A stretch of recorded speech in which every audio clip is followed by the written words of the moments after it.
Well, hello there. Do hope you're all well. Well, I know I haven't heard my voice for a little while. It's basically for a number of reasons. Like on Saturday, I went for my AstraZeneca jab, and last couple of days, to say it's battered me is an understatement. I was aching all over, not feeling too good, and plus I got a bit of an eye infection, so trying to read stuff was nigh on impossible because I have the worst eyesight you could ever see. I'm wearing varifocals. You can basically class my glasses as like jam jars. I've terrible eyesight, so I've not really been reading or doing anything like that. But luckily, I've had James O'Brien with his shows, and he's had some absolute belters over the last few 4 or 5 days. We do the sleaze and all that, and with the anti-sanity marches and stuff like that. So plenty to keep you entertained. Well, anyway, today I got up this morning. I did my usual thing, got in the shower. And as I'm in the shower, listening to James O'Brien, and you know when you get a call where, well, I'll picture the scene. His discussion was about how is it Boris Johnson gets away with the stuff that any other politician wouldn't. So, I'm in the shower, and this phone caller rings up. Well, obviously, it's a talk show about you idiot. But what he says, it just opened everything up for me, and I thought, that's the reason why I don't see what these people see, rightly or wrongly. But I view him as a narcissistic, lying charlatan. But this guy said something that made me realise, well, we all see what we want to see. But this caller was brilliant.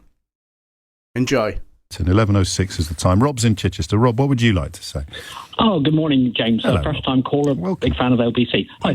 Just thinking, was it Alan Clark, the politician, who looked down on Michael Heseltine because Michael Heseltine actually bought his own furniture, Correct, opposed to in his ancestral homes? yes, it was. No, yeah.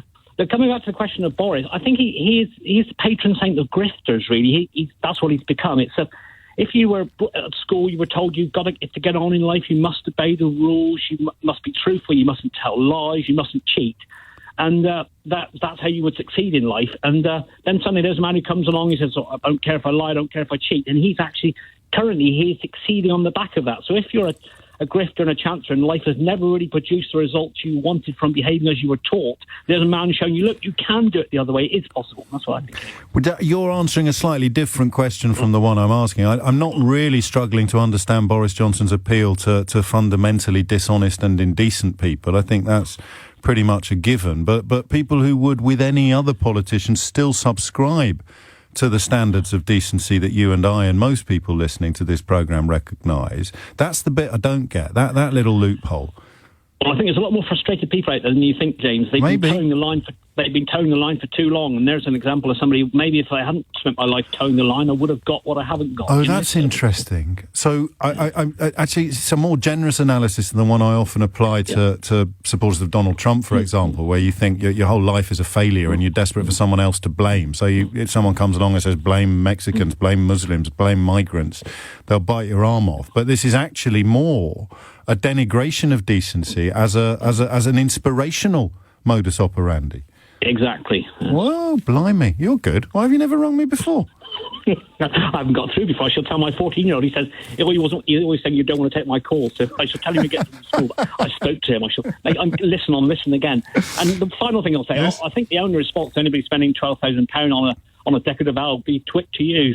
Twit to you. Yeah, so that should be the headline. Twit to you. Decorative owl. He's done it again, Rob.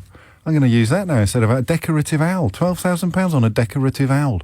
Grant Shapps, of course, suggesting that our grandchildren would never forgive us if we didn't imbue Downing Street with such authority and stroke or pageantry. Annie's in Carnforth in Lancashire. Annie, what would you like to say? Well, the reason why I liked that call with simple fact was when he called him the patron saint of grifters, which he is. I know quite a few grifters. I think we all do as well. But when he says there are a lot of frustrated people out there who told the line, worked hard, and they've got nothing to show for it, and you think, yes. Made perfect sense to me. And people like Annie from Carnforth, she was brilliant. I've heard her a few times on Nick Abbott's show, and she's rational, intelligent, and very engaging.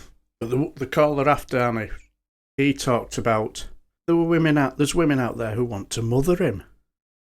Like, yes, and there'll be other people out there who will view this oaf with hair all over the place, clothes, ill-fitted clothes, which we all know is an act. He's carefully crafted it. And he knows the sort of people who he needs to pander to, he'll just give them puppy dog eyes, that bumbling, all that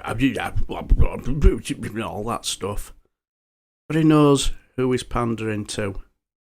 And it's coming to the point now where I think he knows full well when it comes to PMQs, stuff like that, and stuff like this, going up against Keir Starmer. When it comes to the intricate stuff, like being over his briefs, he hasn't got a cat in hell's chance of outdoing Keir Starmer. So I'm starting to see now, especially today, it'll be in this video, it'll be yesterday's PMQs. The theatrics, I think he knows exactly who he's pandering to. I think he does this thing on purpose because he knows he cannot beat Keir Starmer. Keir Starmer don't have to get out of third gear. But I think he knows who he has to pander to. People who watch my videos, and Maximilian Roberts says, Graham Hughes and Phil from Different Bias and Bowler Hammond that watch their videos. They're not going to be fooled by this guy, but there were a caller just before PMQs. I think he recognised the people who he does need to pander to. Cue Mike. 10 to 12 is the time, blimey. Is that already? So I'll shut up and squeeze in a couple more calls, actually, rather than read you a list of all the people who are probably going to be disappointed not to get on today. Don't be surprised if we return to the question of Boris Johnson's current travails and scandalous conduct, especially now that the Electoral Commission are investigating it. But remember, all the people that told you, nothing to see here, everybody move along, nobody cares. Mike's in where? Why do you think so many, maybe I'm being overly kind again, Mike, but I do want to believe otherwise decent people who care about standards switch it off where he's concerned? Well, I think the answer to that is that you have the view that just because... I know what my view is, mate. Tell me what yours is. Well, my view is that ex-President Trump was a good man for America, and my opinion is that Boris Johnson is a good man to lead this country. The fact that he doesn't, that you don't agree with it... No, it's not a question of agreeing. I'm interested in why you don't care about him chucking a report into bullying in the bin so the independent advisor on the ministerial code resigned. I don't care. I know you don't. That's clear, but why not? Well, because on the scale of what's happened in this country in the last year, it's meaningless. Well, I agree with you, because 150,000 people have died, but apparently you don't care about that either. No, of course I care about that. And how many of them do you think would have been avoided with stronger leadership? I've got no idea. Well, take a guess. Idea. Take a guess. No, I don't. Look, I'm on here. You asked me why I agree with Boris. No, I didn't. I said, why don't you care about his obvious moral corruption? Because, as I said, on a scale of what's important in our world, it means nothing. It isn't important. Wanting the bodies to pile up in their thousands. How is that not important? Well, did he say that? Yes. Has it been proven? Yes. Oh, he said it, did yes. he? You heard him? Of course I didn't hear him, but three people who did. Well, then how do you know that he did? Well, I'll tell you if you stop shouting. Three people who heard it have said that they'd happily swear on oath that they had done, and his own spokespeople are refusing to deny it now. Okay. So why don't you care about that?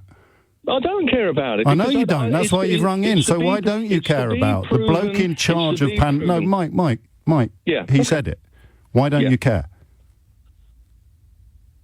Because it isn't important. So the man in charge of our pandemic management said that he wanted bodies to pile up in their thousands, that he wanted the virus to rip through the population, and you don't think that's important. Just talk me through why it's not important. No, I don't want to talk you through why it's not important. Please, that's literally what the phone-in's for. On the programme. But, well, not really. Why don't you talk about because I don't want to. I'm interested. From your books. Say that again. Talk about that. Why don't I talk about what? Why don't you talk about you couldn't live off the royalties from the sales of your books? So, do you want to talk about that? Yeah, if you want, Mike. As long as you promise to answer my question at the end. Explain what it is you're asking me. No, I'm asking you. Yeah. From the sales of your books, could you live off the royalties? Oh, very comfortably, yes. Okay, good. Next question. I'll let you do two more questions, and then we'll get back to the phone-in that everybody else is tuned in for. So go on. Okay. Anything else?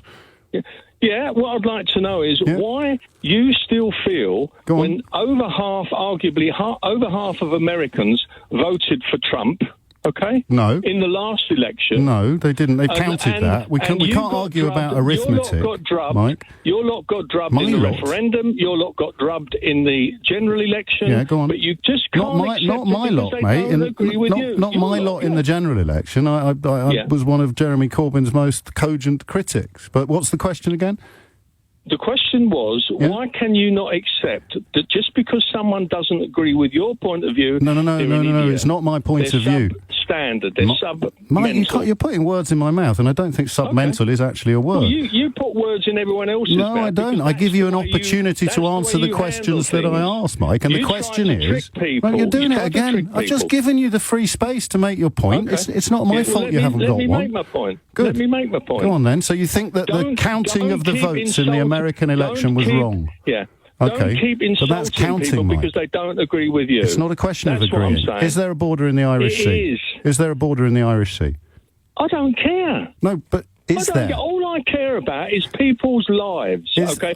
So then why don't you care about the bloke who said he wanted bodies to pile up in their thousands? Because it hasn't been proved that he said it, and despite what you've said. Why won't they deny it? That he said it. Why won't they deny it? Maybe they will. But is it important? But they won't, and they have. Well, you said you care about people's lives. Have you lost anybody to COVID in your family? If you care about, not in my direct family, no. No, If you care about people's lives, how can you be comfortable with the chap saying he wants it to rip through the population, Mike? Just talk me through it, mate. I don't know what you're so angry about. Well, I'm angry because you're deflecting. Please answer the question. It's 11:56. The question is, we've spent 2 hours on the same phone-in. You'll allow me to say there's no real excuse for not understanding what question we're asking. You say you care about lives and you don't care about all the other stuff. No, not the majority, Mate. Let's finish the question, right? Okay. You don't care about the fact. You don't care about the fact you were lied to. You can speak for the majority. You're just running time down because you know you're wrong. Yeah, you got me there, Mike. You got me there. Yeah, okay. All right, but there's still plenty of time. So are you. Okay. How's that? Yeah, that's great. That's really stinging. That's really hurt. So the question is, if you care about people's lives, how can you be comfortable with him saying that he wanted the virus to rip through the population, Mike? Just talk me through it all the time you want. He's doing a great job for the country, and you'll see it at the next election. You'll see it. He'll get elected by another landslide. 127,000. No, you're not answering the question. You care about people's lives, but you don't care about a Prime Minister wanting the pandemic to rip through the population. Just explain the logic of that position to me. You're twisting words that he may not have said. He never said he wanted the pandemic to rip through. You're just twisting his mind. That's Mike, what you always I'm not, do. Mike, and I don't, you see. Are. You can't accept it, Sorry, Mike, what does that mean now?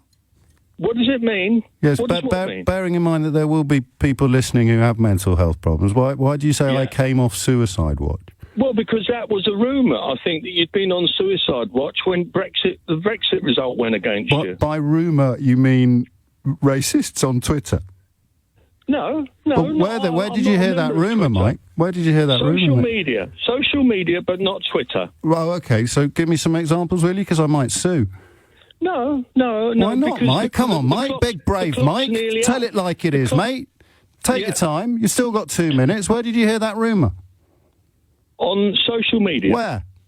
Facebook. Where? Facebook, I just told you. Whose accounts?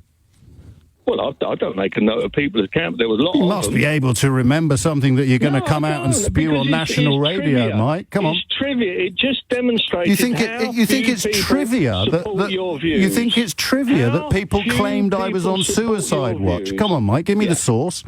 No. Listen Otherwise, to what people I might just think said. you're lying. How few people support your views? Mike, That's you what have comes believed somebody posting on Facebook that I was on suicide watch, and you're here to claim that you've got a clearer bead on reality than I have.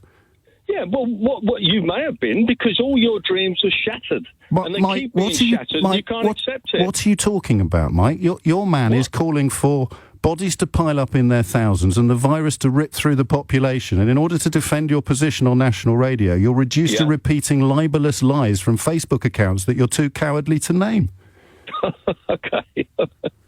All right. Well, you'll probably come out of this grinning and laughing at the next idiot that disagrees with you. You just laughed, Mate. It doesn't Mate. make any difference. You just laughed, mate. What's wrong with laughing? Because I can laugh at you. That's why you're deluded. But you're laughing at my description of you as a cowardly liar. Yeah, because I can. I can laugh at I know it you because can. It isn't true. I know It you isn't can, true. but why? Because it isn't true. What's That's not why. true? What's not true? That I'm a cowardly liar. Okay, well, you lied about me being on suicide watch, and you're too cowardly. You lie about and you're just about everything and you're else. too cowardly to tell me where you got that information from. So, if you add cowardly to liar, you get a cowardly liar. It's up to you. You're a cowardly okay, liar. look. Yeah. Okay, fine. I'm a cowardly liar. There we go, Mike. We got there in the end. It's 12 noon. That was probably the weirdest phone call I've ever heard James O'Brien ever take. Say was unhinged was quite alarming, and you can tell this last year in lockdown, it's not been kind to a lot of people. You could definitely tell with this lockdown that a lot of people have gone down some very weird rabbit holes in the internet. But then after listening to Mike's call and then came PMQs and watched his theatrics in Parliament, I came to the conclusion that, yes, I think he knows exactly what he's doing. He's not going to try and attract people like me. I know exactly what sort of person he is. He's just a lying turd of a man who shouldn't be anywhere near Downing Street. He's trying to placate to people like Mike, who may be a bit of a grifter himself and not had the best of luck in life, or maybe played by the rules and not got anywhere in life. Who knows? I don't know. But I think he's doing all the theatrics in Parliament to attract people like him. What do you guys think? Anyway, I shall leave the video here, and until the next time, I shall bid you farewell. Take care.